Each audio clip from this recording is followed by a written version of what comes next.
లో రాజ్యసభ సభ్యుడు అక్కడ బిల్లు ఉన్నదంటే ప్రత్యేకమైన విమానం వేసుకొని పోయి మోడీ గారికి అనుకూలంగా ఓటు వేయడం జరిగింది. Bharatiya Janata party, BRS, BJP ఒకే రకమైన ఆలోచన విధానంతో గత 10 సంవత్సరాలు ప్రభుత్వాలను కలిసి నడుపుకున్నారు. వాళ్ళిద్దరు కలిసి చర్చించుకున్నారు.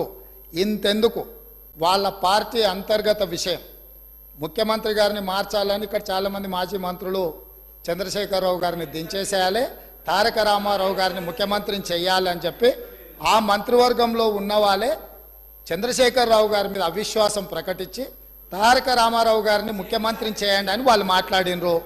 వాళ్ళందరూ ఒత్తిడి తట్టుకోలేక చంద్రశేఖరరావు గారు వెళ్ళి నరేంద్ర మోడీ ప్రధానమంత్రిని కలిసి నేను అక్కడి నుంచి మా వాళ్ళు తప్పుకోమంటుండ్రు, తప్పుకుంటా తారక రామారావు గారిని తెలంగాణ రాష్ట్రానికి ముఖ్యమంత్రిని చేస్తా, మీరు నాకు అనుమతి ఇవ్వమని అడిగినరని, నేను వారసత్వ రాజకీయాలు లేకపోతే రాచరికాలను నేను సమర్థించను, నేను వ్యతిరేకిస్తున్నా, అది ఎలా సాధ్యమో అని నేను చంద్రశేఖరరావును నిలదీసినని భారత ప్రధానమంత్రి తెలంగాణ రాష్ట్రానికి వచ్చినప్పుడు స్పష్టంగా ప్రకటన చేసిండు.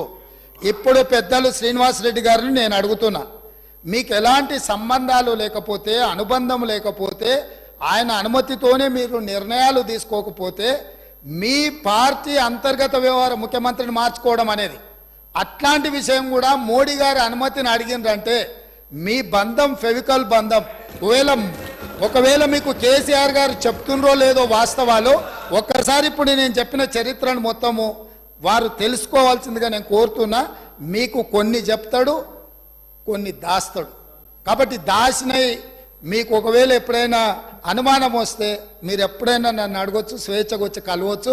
మిగతా వివరాలన్నీ కూడా నేను మీ దృష్టికి తీసుకొస్తా.